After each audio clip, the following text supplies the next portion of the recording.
Peace and love, y'all. Hello, my living family. It is so nice to be here creating content for my YouTube channel again. If you follow me on IG or you're already subscribed to me on YouTube, then you know I have not posted, shared, or created any content for the past, I want to say, year and a half now. I am going to post a separate video talking about why that is, where I've been, and where my channel is going to be going now that it's been reconstructed, reimagined, and repurposed. But in this video, I want to talk about overcoming the fear of increased responsibility. But before I dive into that, I do want to give credit to Erin from Erin On Demand, that's her YouTube channel handle, for the podvlog or VlogPod idea. I'm calling it a VlogPod just because I like how that sounds better than a podvlog, but I do love the idea of having the audio that can stand alone on its own in the background along with my video. So the video I'm using really just for reference because my hair, as you all would know if you've already been following my channel and tuning in, is what I've started with in terms of my lock care, and how my hair has helped me tap deeper into my own spirituality and self-understanding and just life in general. So I have that up here as reference to use just to give you guys an example for deeper and better context to understand what I'll be talking about when I say overcoming the fear of responsibility. So I have 3 main talking points. The first one is going to be the fear of being unable to execute or the fear of failing to live up to the expectations. And the second talking point is going to be about motherhood/parenthood, because I am now a mom of 2, and that being relatable to the fear of not being, doing, or giving enough, compiled with a fear of passing on personal traumas, our own personal traumas, to our children. And I'm speaking from a place of awareness because that is something that I study. It is something that I have studied in the past, and it's something that I continue to study and practice in terms of my own healing, so that I'm aware and I don't pass those things or project those things onto my kids.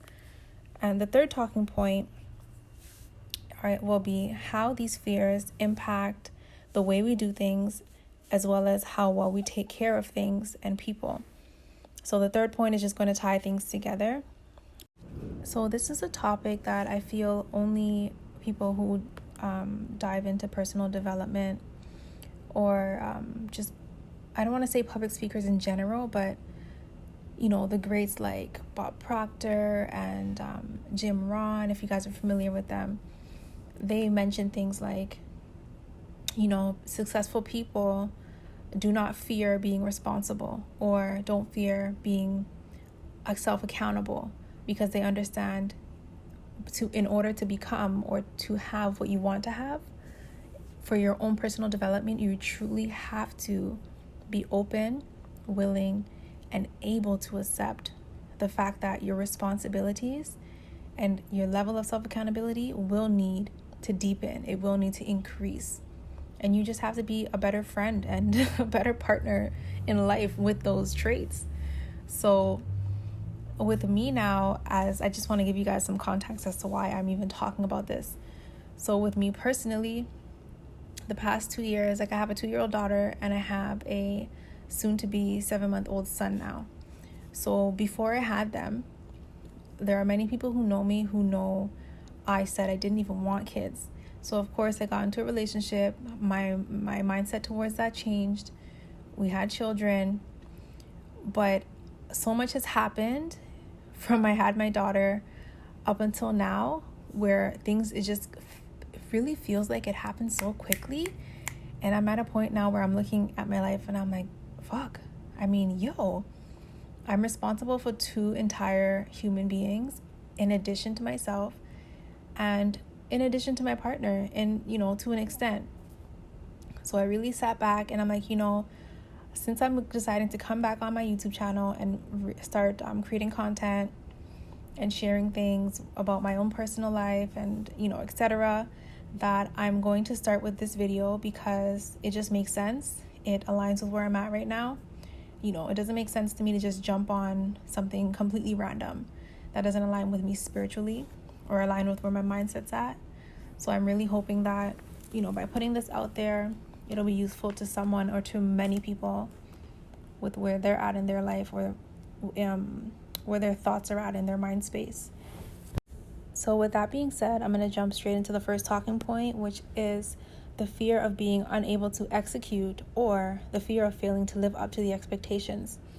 So when I say this, I'm saying the expectations that are set by like literally everyone and everything. But what matters most, in my personal opinion, are the expectations that you set for yourself, for your own personal goals, as well as, if you are a parent, the expectations that are, I don't want to say put into place by society, because, everyone's values are different, but I feel like there are core values or core foundational pillars that will always be the same when you're a parent. Like, how well you take care of your child or your children, how well do you love on them, what you're teaching them, basically the person you're molding them to become, or the people you're molding them to become, like likable humans, honest humans, or etc., and how you maintain those values for yourself. So for me now, as a mom of two, as a mature adult, almost in my 30s, there's just been a really heavy pressure lately for me to not only remind myself of who I want to be and who I am becoming and who I even am right now, as opposed to who I was a year ago or 2 years ago or 3 years ago before I had kids. See, but because so much has changed in my life, it is kind of frightening or startling how quickly you see yourself, or you can see yourself, not being or becoming who you desire to be and who you aspire to be and who you plan to be, or even who you want to be, just because so much has changed. Like, you look back, or you look at your life where you are currently, like, okay, this is not what I wanted. I wanted to be like that, or I wanted to have that by this time.